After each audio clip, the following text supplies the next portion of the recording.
Le 8 français qui vient se placer sous les ordres du starter. On laisse filer. Et la voix de Christophe Lattaignan, vous l'avez entendu, le barreur français. Top en up. Allez, Christophe Lattaignan qui va nous expliquer un peu la spécificité de ce bateau. Et on le laisse décoller.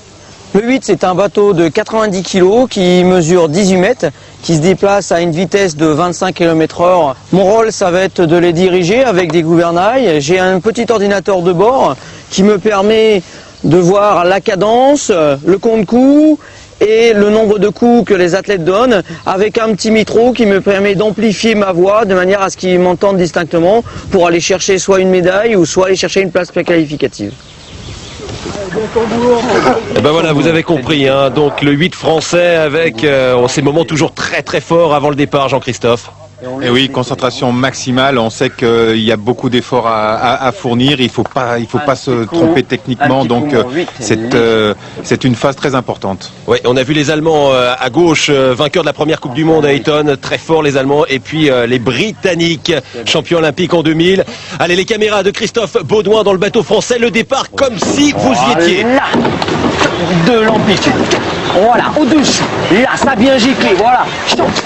De l'amplitude, facile au-dessus. Là, on s'emballe sur les jambes. Et vous entendez Christophe Lattaignan donner quelques conseils à ses rameurs qui poussent très très fort là pour être bord à bord avec les autres équipages. Hein. Il donne des conseils techniques de rentrée de pelle dans l'eau, de sortie d'amplitude, pour pas que les athlètes se raccourcissent. Ouais, c'est la motivation et la lucidité aussi, hein, parce que c'est important à ce moment-là. Et c'est vrai, il faut que tous les rameurs fassent corps, soient bien homogènes entre eux et suivent bien leur chef de nage là que l'on voit au premier plan. Et pour cela, le barreur leur donne des conseils, il essaye de leur apporter un petit peu de la lucidité. Ouais, il faut faire attention aussi parce que les Allemands sont partis vite. C'est pas vraiment impressionnant pour cet équipage puissant, jeune équipage qui s'entraîne à Dortmund, 23 ans de moyenne d'âge. À côté, les Français, même moyenne d'âge, simplement 4 rameurs qui étaient 6e l'an dernier dans le bateau aux Jeux Olympiques. Et puis les Britanniques, grosse tradition du 8 britannique. Les Français qui pour l'instant se retrouvent à une longueur des Allemands et à une demi-longueur des Britanniques.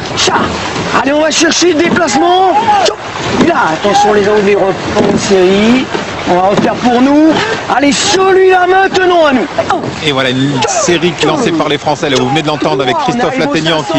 Alors là, les rameurs donnent un petit peu plus d'énergie sur une dizaine de coups pour relancer la machine et essayer de revenir sur ces Anglais.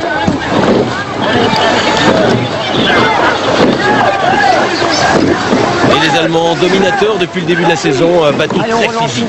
Oui, des Allemands très très puissants, vous venez de le voir, et des Français qui ont une ramerie un petit peu différente, vous voyez, un petit peu plus souple, un petit peu plus légère, mais néanmoins très efficace, bien emmené là par le chef de nage qui donne ce rythme au bateau pour que l'ensemble des rameurs ait là vraiment le même geste, la même cadence.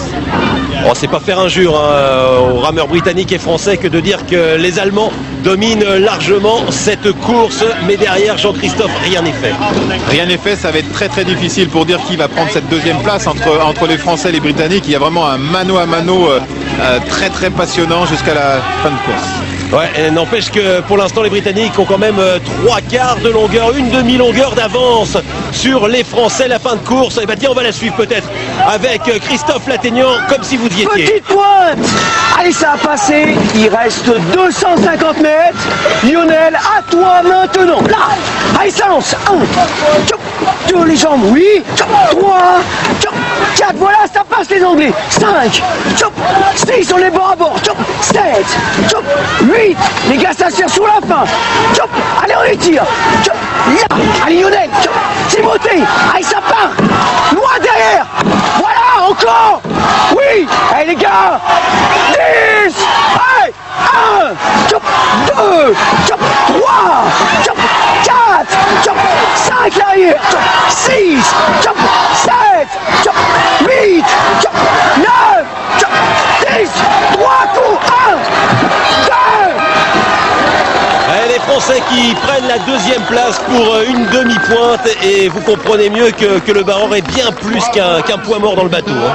Ah ouais, il indique vraiment c'est des précisions très très importantes pour les rameurs, savoir où ils se situent sur la fin de course. Vous l'avez vu, ça s'est joué à 3 fois rien avec le bateau britannique, et c'est vraiment les informations du barreur qui sont nécessaires pour que les athlètes puissent donner toute l'énergie sur les derniers coups. On avait la chance ici d'avoir pour une fois une compétition internationale en France avec des berges très très proches du champ de course.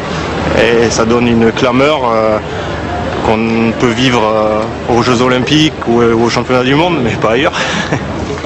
Ouais, une sortie réussie pour Bastien Ripoll et l'équipe de France qui peut saluer le public. Bastien Ripoll qui sera à Oxford l'an prochain et qui sera peut-être le premier Français à participer à Oxford Cambridge. On suivra cela avec beaucoup d'intérêt.